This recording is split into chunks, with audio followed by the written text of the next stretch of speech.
In 1973, A Little Night Music debuted on Broadway. It was a continuation of the Harold Prince and Stephen Sondheim collaboration. In many ways, Sondheim was the person to spearhead the musical.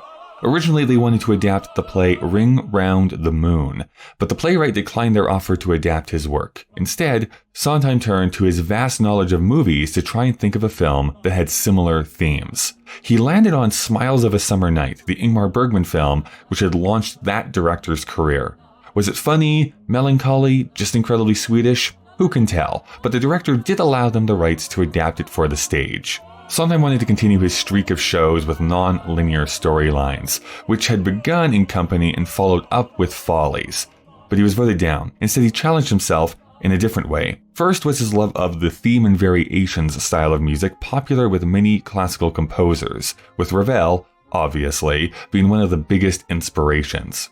Secondly was to write each song in 3/4 time, which is normally used in waltzes. Now Sondheim would continue to innovate even in that idea, as not each song is in strict 3/4 time, but sometimes is divisible by 3/4 time. Because Sondheim can't just do things the simple way.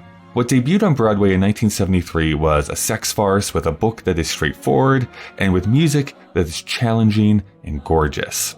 It would create the song Send in the Clowns, which would become Sondheim's biggest and most enduring hit, and nobody knows why.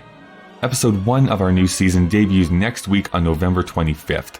In this season of Putting It Together, we will be diving into discussions about relationships, sexual politics, the original film, what doesn't hold up in the year 2020, that weird overture, the film adaptation of the musical, the costumes, the glitz, the beautiful music, and we won't forget to send in those clowns.